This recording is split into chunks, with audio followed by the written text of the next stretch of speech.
how you doing over here? Pretty good. You about ready to go?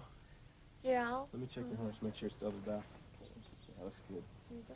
This is going to be a little bit harder than anything you've done before, but I think you're going to be able to do it. Yeah. How you feeling? I think I'll be able to. I got a reason.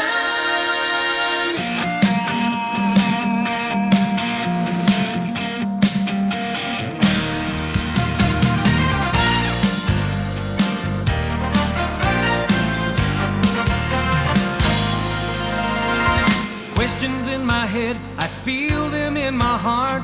Answers I don't know of, I wonder where to start. I gave my will to Jesus and decided to trust Him. He gave me every reason to give up all my sin. I know what you're feeling, I've been there before. If you just let Him in, He'll be waiting at the door. I got a reason to walk the street narrow. I got a reason to fire like an arrow. I got a life that's always worth living. You gotta come along. You feel you should be running, though you know you're standing still. You know you could be something if you only knew His will.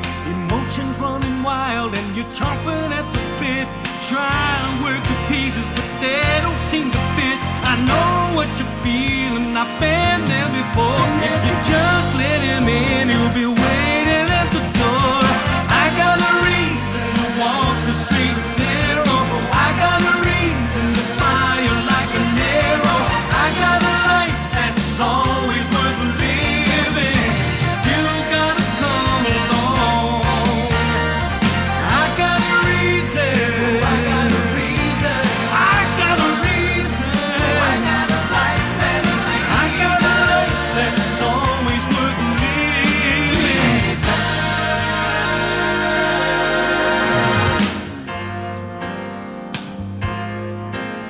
In this world of quick marriage and quicker divorce, how do you build a relationship that will last a lifetime? And how do you develop emotional intimacy without going too far before marriage? Let's go to the Glen Erie Conference Center in Colorado Springs to hear advice from Dr. James Dobson.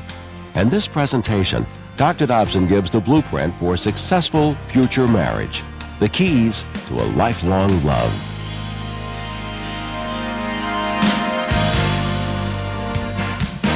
Brace yourself, because here we go again. Are you really up to it? Can you really take another session or two? Okay.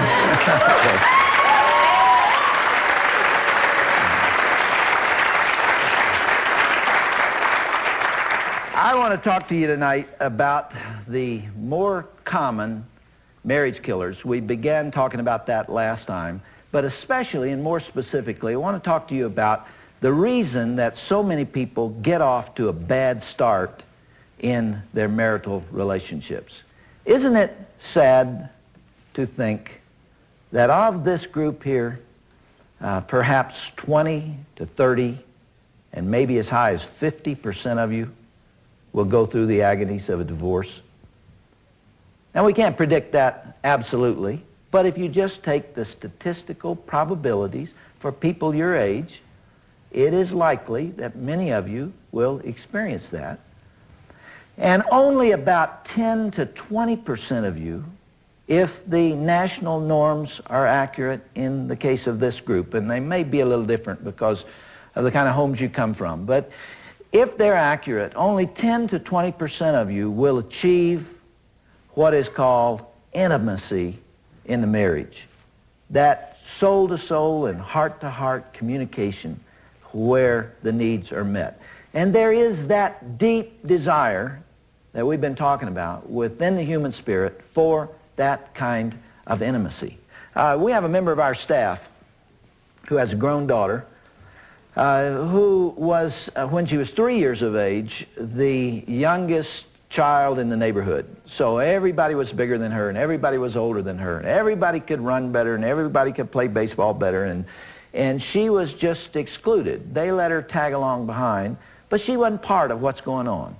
And you can see a little 3-year-old who just 2 years before, could hardly walk, and now 2 years later, she's experiencing something socially in a form of rejection that's wounding her, that's hurting her. And one day when she was about 3, she came running in from the playground, burst through the front door and said, "Mommy, Mommy, Mommy." And her mother said, "What?" She said, "Popsicle, Popsicle, give me Popsicle." And so Elaine went to the refrigerator and opened the door and got a popsicle and handed it to Bev. And little Bev said, "No, no, Mommy, lots of popsicle." And so the mother knew something was up, and she decided to just play along with her. So she took these popsicles out. She gave her 5 or 6 of them. And she handed them to the little girl, bundled them up, and went running out the door. By this time, the mother's curiosity was high, and so she went to the window and she watched. And she saw the little 3-year-old running down the sidewalk with the popsicles and out to the fence which bordered the baseball diamond. There's a park right next door. And she stood there at that fence because the kids had obviously told her not to come out there. She stood there with these popsicles.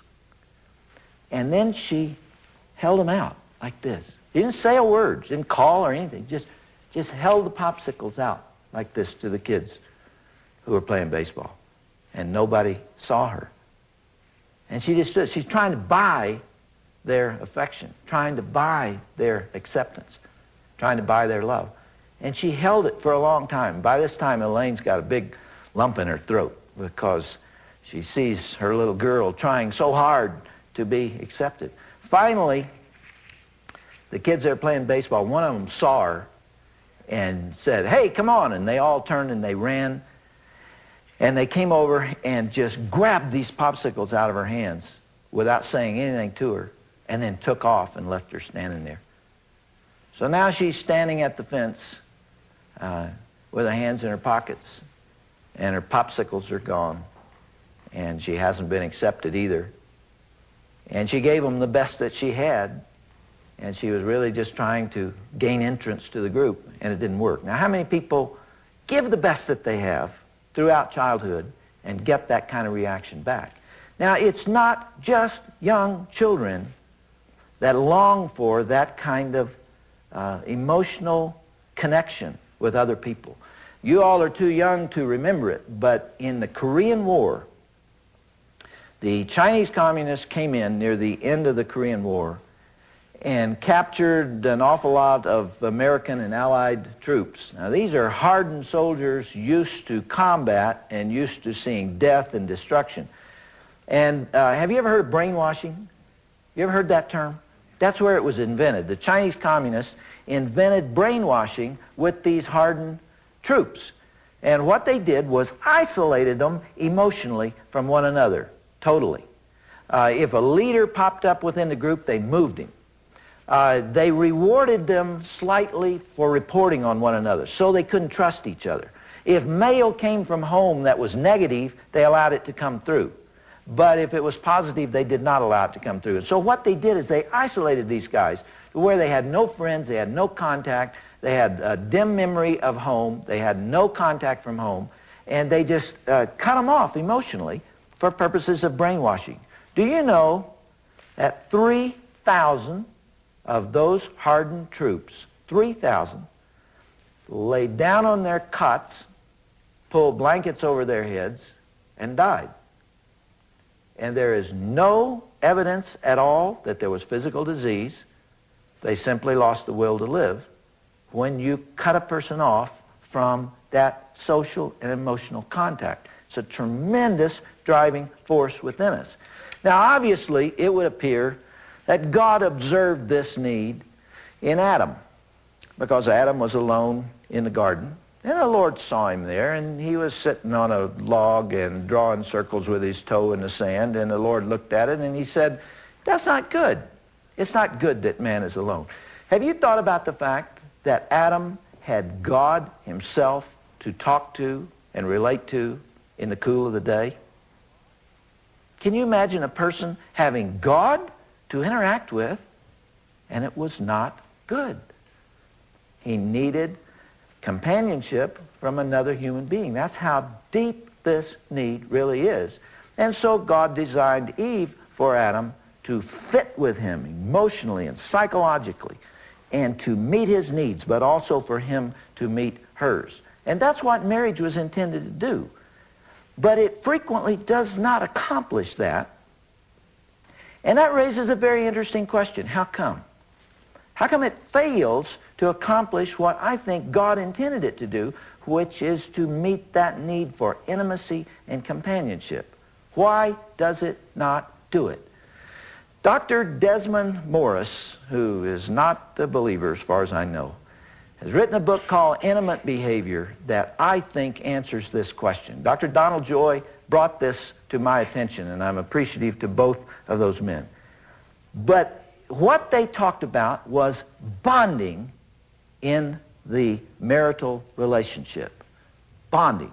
Now, when I was a child, I liked to make model airplanes, or at least theoretically I liked to make model airplanes. In those days, they give you a piece of balsa wood. It had some things stenciled on it, and you cut those pieces out, and then you glued them all together, and it made a little airplane, and then you put paper over the top. Do they still have those kind of models today? I think you just get the plastic snap-ons today. But at any rate, this is a lot of work. I never finished one of those in my entire childhood because I couldn't wait for the glue to dry.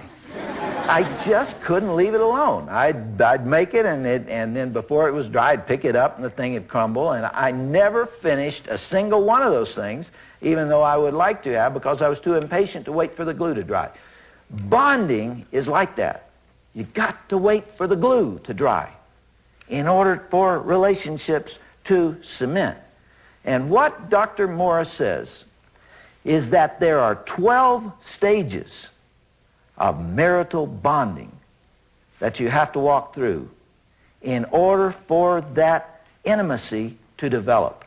Now, bonding is defined as that covenant between two people that links you soul to soul for a lifetime.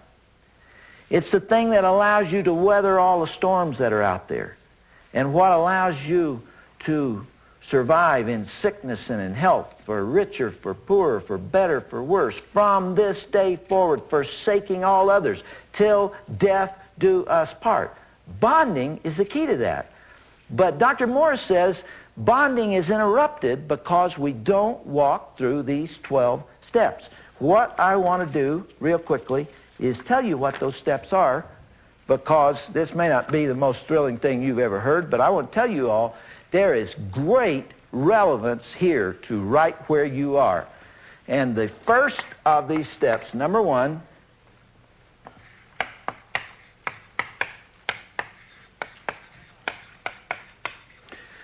is eye to body. Now see, we're moving through steps of intimacy, and you begin with the least intimate interaction between a man and a woman. In other words, one sees the other. Eye to body. No contact yet. You just spot that person, and you like what you see. You know, you're walking down the street, and a person goes by, and you do a double take. Eye to body. That's first step in these 12 stages. Number two,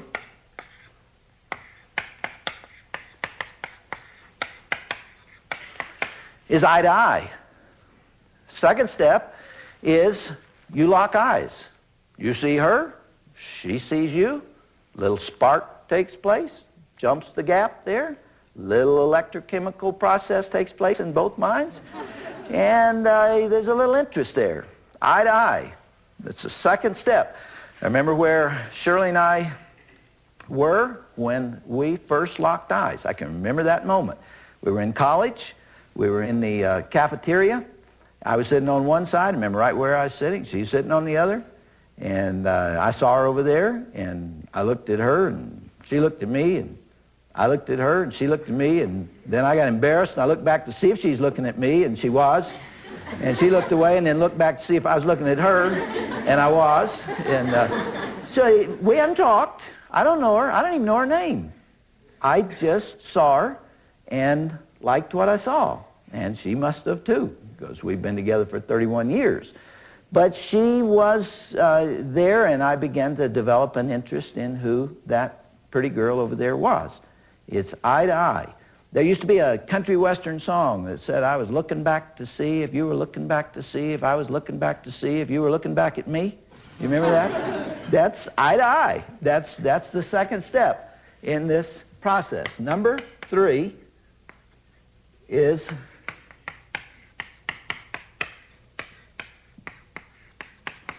voice to voice. You talk for the first time. It's the first time you have had an opportunity to communicate. With Shirley and me, the first time we talked was coming across campus about a week after that experience in the cafeteria. And I was captain of the tennis team. I just played a tennis match. It was at lunchtime. There were students everywhere, and they were coming and going. I had on tennis shorts. And I was walking across campus, I was going back to the dorm to get ready for a class, and I was carrying my tennis racket. And as I walked by, here came Shirley from the other side. And we'd never said a word to each other, didn't know each other. As we passed, she said, "Hi, legs." It got my attention. A little flirt, you know. I mean, I got my attention a whole lot. Anybody likes my legs can't be all bad, you know. So that was our first voice to voice. 2 words, beginning of the relationship. We had marched through 3 steps. About a week later, late in the afternoon, we had eaten in the cafeteria again, and I came out into the patio area of the college, and there were a lot of students standing around talking about I don't know what. There's just a group there's a bull session out there. And I walked up to this group and immediately noticed that Shirley was there. Now, so far we've had 2 words exchanged between us. Now, I reverted back to an experience that took place when I was 13 years old, folks. When I was 13 years old, it's the honest truth, I promise you, 13 years old, a 15-year-old girl, a cute 15-year-old girl said to me, "I bet you a nickel I can kiss you without touching you." And I said, "How are you going to do that?" She said, "Well, I bet you." And I said, "Okay." She kissed me and gave me a nickel. So it's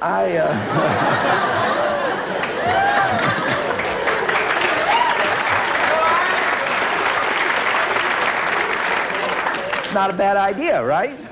You win both ways. So I walked up to Shirley, and I'm just kind of chatting and making small talk, and I had a nickel. And I was flipping this nickel, and I said, "You know what? I'm real good at calling heads and tails. I'm going to flip this nickel in the air, and when it hits my hand, I'm going to call it.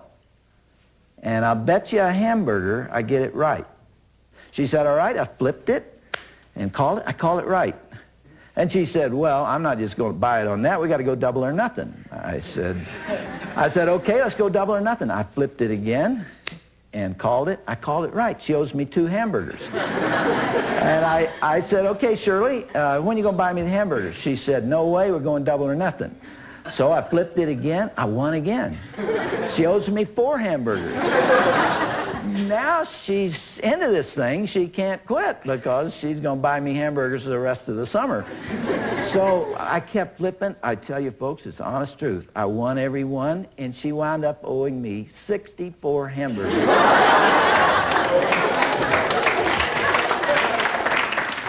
And she's been frying them ever since. So. But that was, for us, voice to voice. Next step, see, each one of these is a little more intimate. Each one is a little more personal. Each one takes you a little more in the direction of getting acquainted. Number 4 is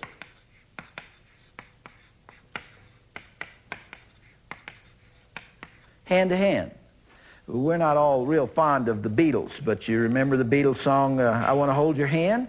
Like that was some big deal. I want to hold your hand. Well, it is sort of a big deal. It is one more step in the direction of intimacy. It's a communication of interest when a guy takes a girl's hand and they walk along together. So it is just one more step. It's not clearly romantic yet, but it is the 4th step. Number 5 is the hand to shoulder. Putting your arm around the shoulder of someone of the opposite sex is a little more intimate, obviously, than holding the hand. Number 6 is the hand to the waist. You're walking along with your arm around somebody. Now, This is still not a romantic commitment of any type, and it's not even really very far into the relationship. Number 7 is clearly the first of that nature. Number 7 is face-to-face. This is the first kiss. This is your face against the other person's face. This is sitting with your heads close together and looking into each other's eyes and beginning to communicate on a very different level. This is the first one where it begins to be soul to soul and a little different than the ones that have gone before. Number 8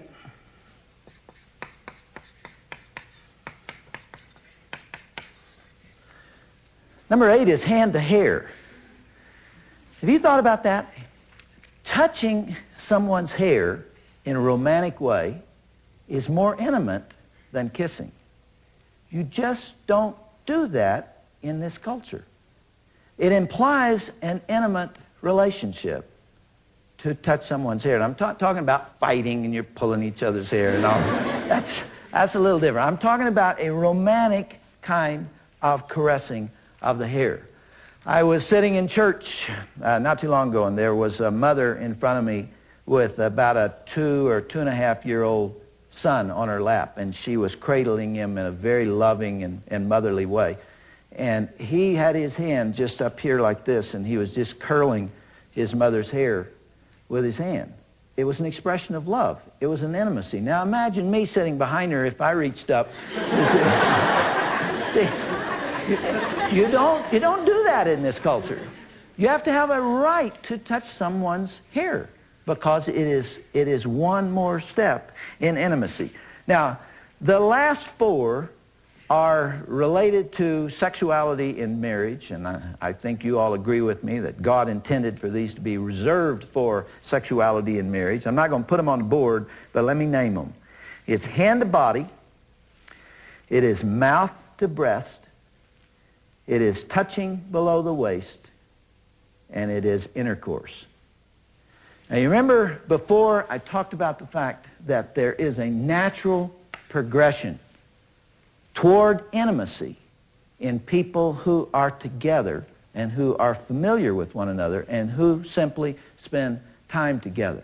But this is the point, folks, and this is so important. I cannot possibly overemphasize this. Dr. Morris, who is not writing from a Christian perspective at all, I mean, I don't think he cares whether people have sex out of marriage or not. So that's not his point. His point is that bonding occurs when you move slowly and systematically through every stage of the 12 stages of marital bonding without skipping any and without rushing any. That is the glue hardening. That is the process by which 2 people who don't even know each other, who only see each other across a crowded room, some enchanted evening across a crowded room, don't even know each other. It's the process by which they go from that unfamiliarity to the way Shirley and I feel about each other today, where I would literally lay down my life for her. I really would do that, and I believe she would for me. That kind of commitment, that kind of soul-to-soul bonding, that covenant that's there, that God intends in marriage, comes from walking through those 12 steps and giving time in each one of them. Now, what does Hollywood teach you? What do you see in the movies? What do you see on television every single night? You see them ripping through this thing. You see them eye to eye first, and the next thing you know, well, they may have 4 or 5 minutes of voice to voice, and next thing you know, they're face to face, and then the next thing you know, maybe that same day, they're in bed with each other. That messes up the bonding process. It destroys it. It keeps people from developing those intimacies. And it has to proceed in order, according to Dr. Morris.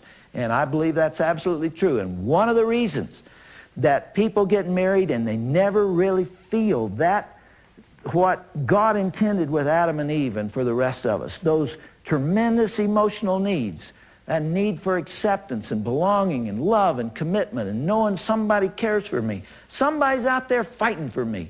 And when everything goes wrong, there's one person I can count on. There's one person that I know is going to be there for me, and I'm going to be there for her. That so frequently does not occur. What you have is, even in people who don't get divorced, you have them living in a kind of emotionless business partnership where they're just coexisting, and many times in a state of conflict of one sort or another. The way to avoid that, and the best way I know to guarantee or at least take steps toward assuring a successful marriage, is to walk through these steps. Now, something else you need to know about this. Dr. Morris didn't say this, but this I believe from my counseling experience. After you get married, you need to walk through those steps every 2 or 3 days. See, you still need to go through the steps of bonding. What women complain about sexually in marriage more than anything else is that a guy comes home, he's tired, he hasn't talked to her, he hasn't looked at her, he hasn't touched her, he hasn't in any way had romantic relationships with her, and he wants to have sex with her here. And when that occurs, a woman feels used. She feels exploited. She feels, in some cases, like a prostitute.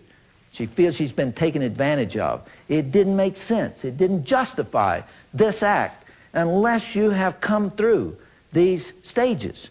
And regularly through the marital relationship, you need to make sure. Somebody asked me this morning, how do you keep contact with each other after you get married and keep from drifting apart? That's the answer to this. Through this process, you develop an intimacy of conversation and understanding about one another. Hours of talking to where you know everything about the other person. They begin to reveal things to you they couldn't trust with anybody else. Shirley and I went together 1 year before she told me her father was an alcoholic. 1 year before she told me the pain that she'd been through as a child. Why? Because she couldn't trust that information with anybody. When you've come through an alcoholic home, all of your impulses are to hide it. They're to conceal it. You don't want anybody to know it's this tragedy in your family. But see, through these stages of bonding that we went through, we began to talk about everything. And she was able, through her tears, we both cried that night. What was it, 1959? I still remember it today, as she opened her heart and told me the pain that she'd gone through. And I said to her that night, Shirley, it is my objective in life to make up to you for what you've missed in your childhood. And I've been working on that ever since. See? But how'd that happen? It wouldn't have happened if we'd have gone ripping through these other stages like they're telling you to do today, and you jump into bed with everybody. You ruin the whole thing. We talked before about the sexual diseases that you exchange. I don't think that's nearly as bad as the spiritual consequences and what it does to the relationship. It is very difficult to bond with somebody when you've gotten this thing all out of sequence through all that talking. Now, I mentioned again in my book, Love Must Be Tough, an example of a song. I like to quote the words of songs because it tells you what culture is thinking and what they're doing. And country and western songs do it better than any of the rest of them because they're so earthy. And here's an example now of the kind of bonding that I'm talking about. This is no great literature, folks. This is no great poetry, but just it's a great illustration. Have you ever heard the Statler brothers sing Shirley Jean Burrell? You ever heard that song? He says, I'm the official historian on Shirley Jean Burrell. I've known her since Lord only knows and I won't tell. I caught her the first time she stumbled and fell. And Shirley, she knows me just as well. I can tell you her birthday and her daddy's middle name, the uncles on her mama's side and the ones that they don't claim, what she got for Christmas since 1952. And that's only the beginning of the things that I could tell you. I can tell you her favorite song and where she liked to park, and why to this very day she's scared of the dark, how she got her nickname and that scar behind her knee. If there's anything you need to know about Shirley, just ask me. I know where she's ticklish and her every little quirk, the funnies she don't read and her number at work. I know what she stands for and what she won't allow. The only thing I don't know is where she is right now. Old Shirley, she knows me just as well. That's called bonding, folks. That's bonding. That's when you take the time to know that other person.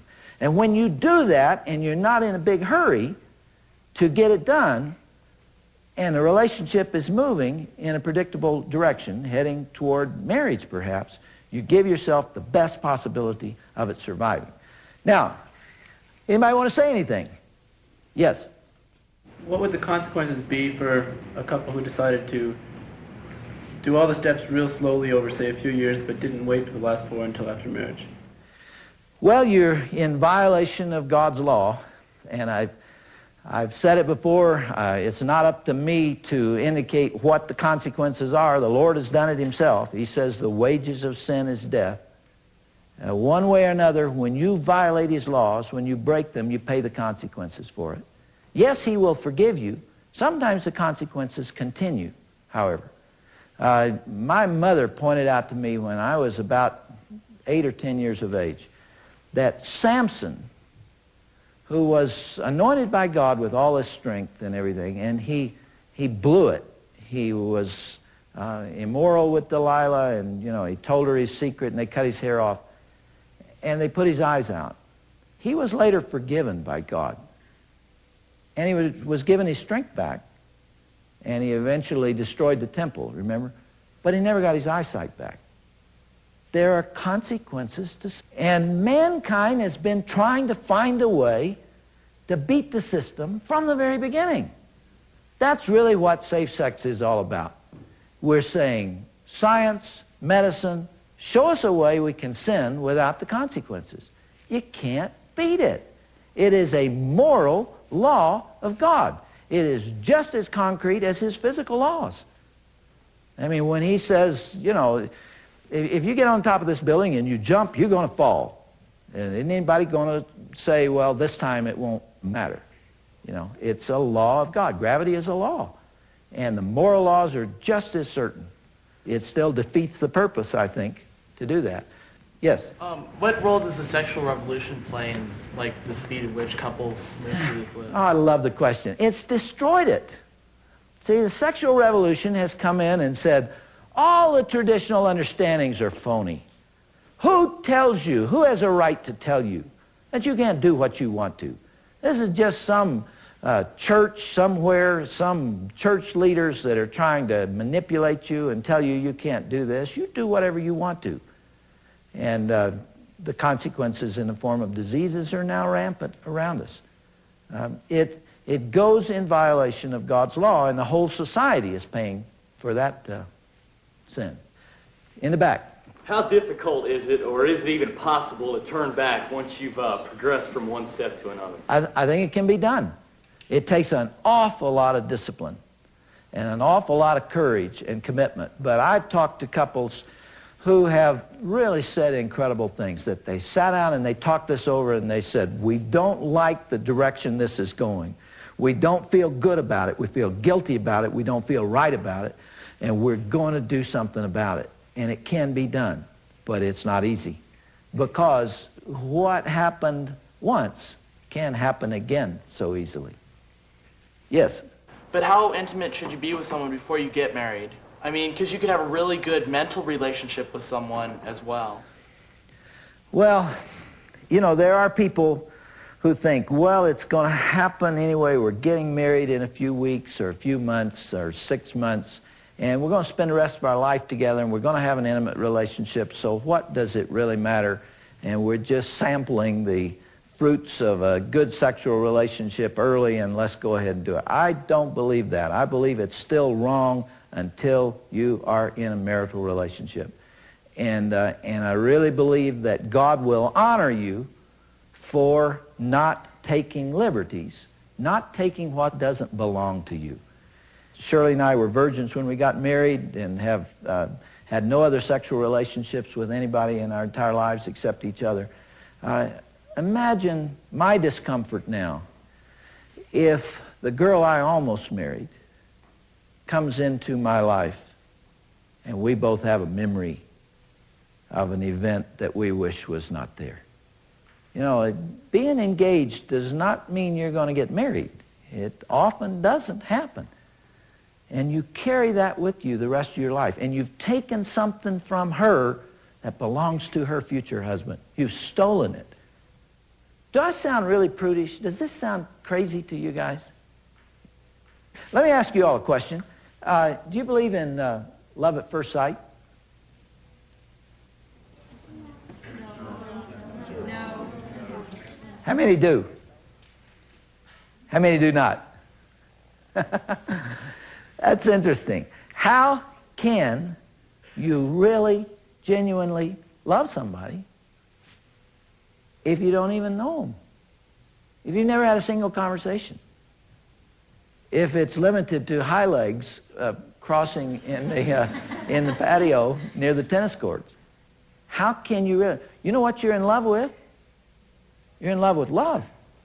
You're in love with an image. You're in love with what you think the other person is like.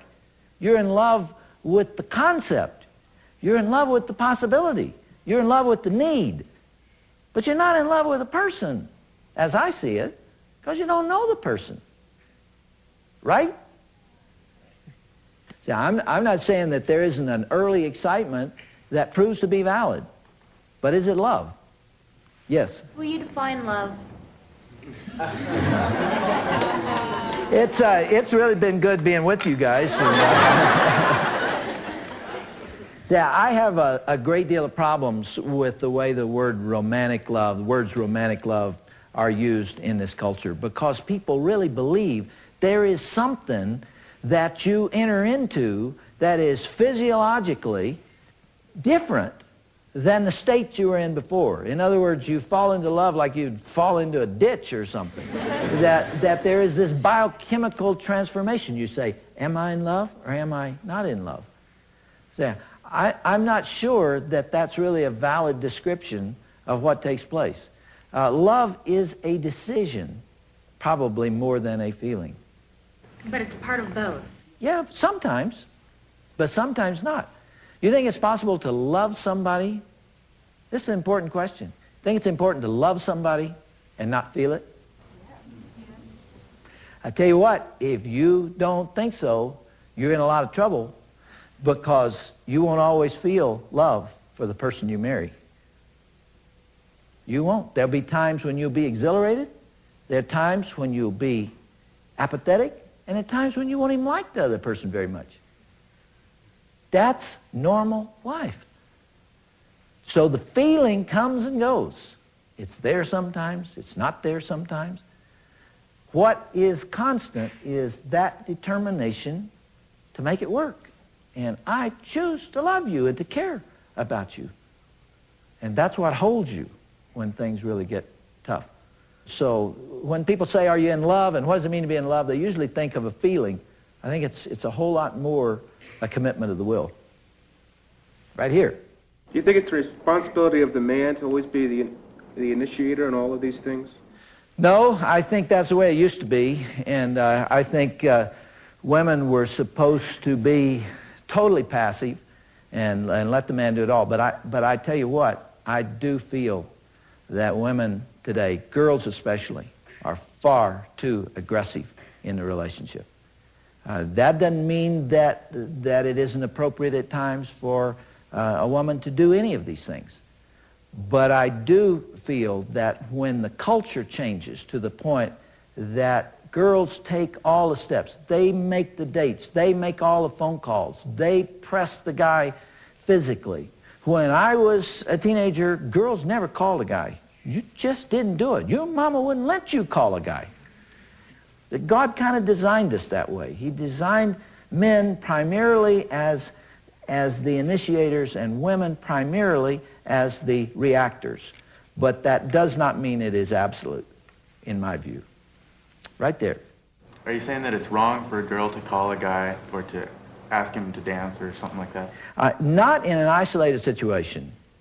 You know, I think you can get legalistic here and you can say this is not the way we do it, and that's not what I'm saying. But when a culture changes and where there is a massive shift in the way the sexes relate to each other, to where the girls become so aggressive that the guys are on the defensive and they're no longer playing the role that I think God gave to them. On a broad scale, I think it's harmful individually and it's harmful in the society. Do you all agree or disagree with that? You know, you can take me on. I don't have all the answers. I just sound like I do. You know. I think it's confusing because, like, I know that my father and my parents taught me, well, when they were raised, you know, girls didn't call guys and stuff like that. And since them and me, in that gap, it's changed. So they were teaching me how they learned it, and so I grew up learning it that way, and it was kind of uncomfortable. Did it bother you to have girls calling? No. Now we get a little honesty here, right? Do you think it's a bad idea? Absolutely not.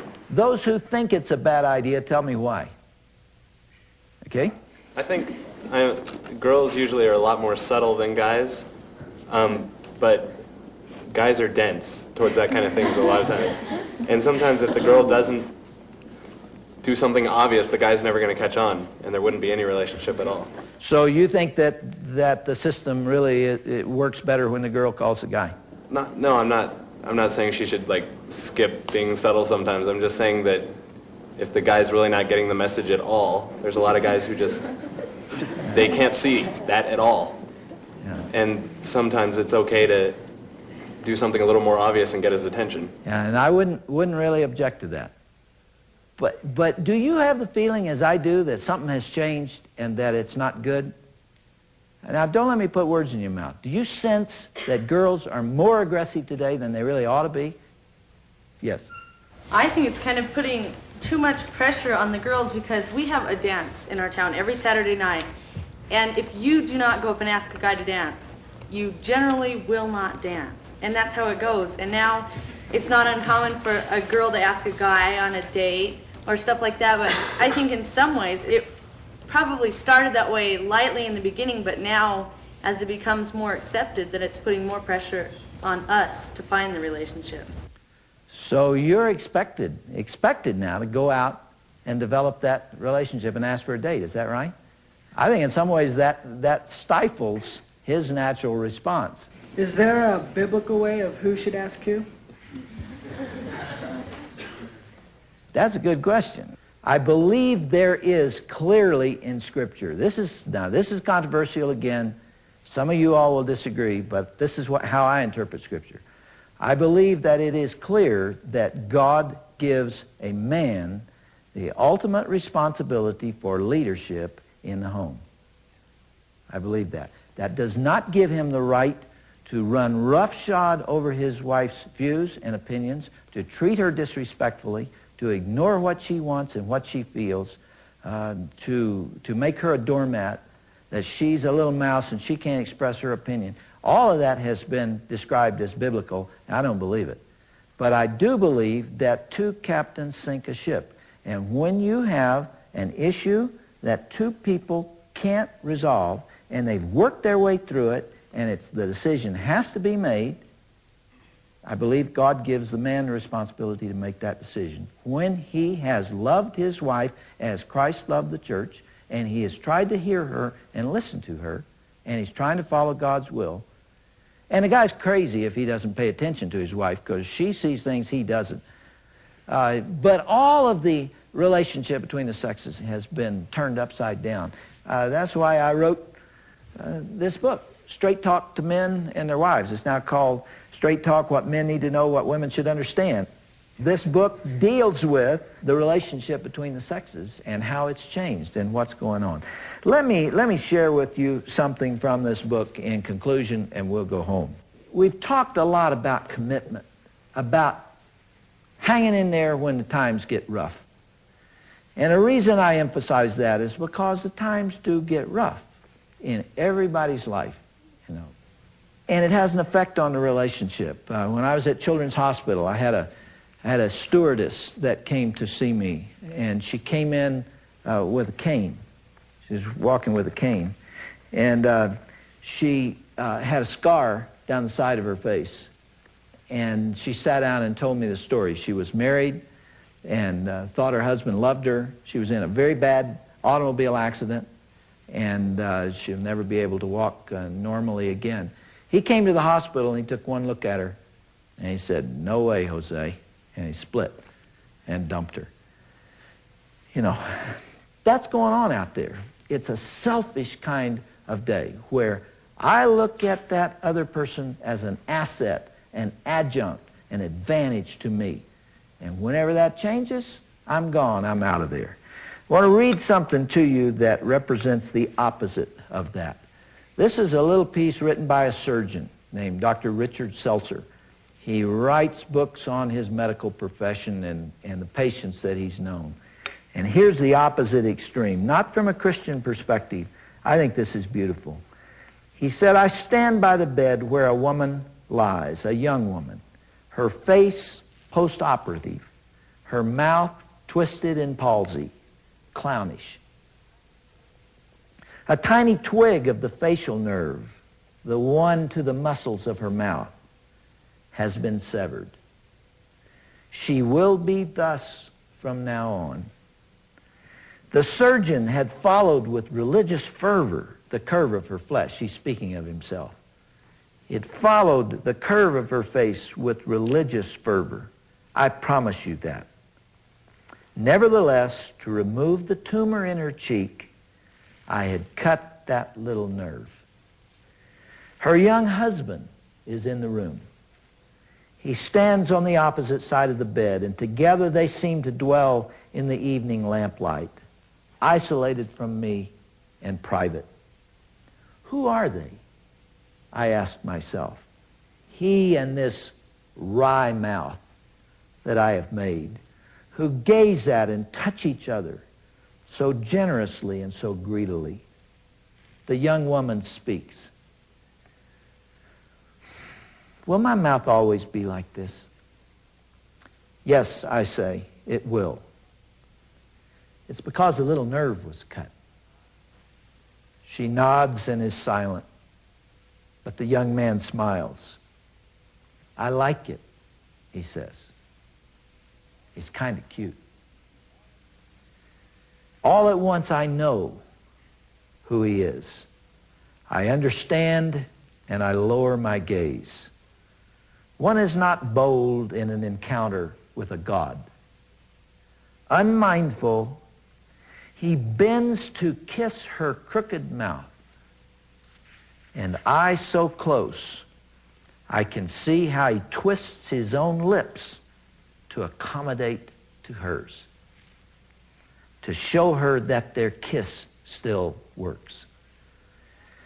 I remember that the gods appeared in ancient Greece as mortals, and I hold my breath and let the wonder in. See, that kind of commitment and that kind of love of a man for a woman is so unusual that Dr. Seltzer called him a god. He's not a god. He's just a man that loves his wife more than his own convenience, more than his own pride. And he's committed to her even though she will be unattractive for the rest of their lives together. Boy, I tell you something, folks, that's bonded love. And if you find it in life, you're one fortunate individual. And I hope that some of the things that we've been saying will help you do that. Thank you again for being with me.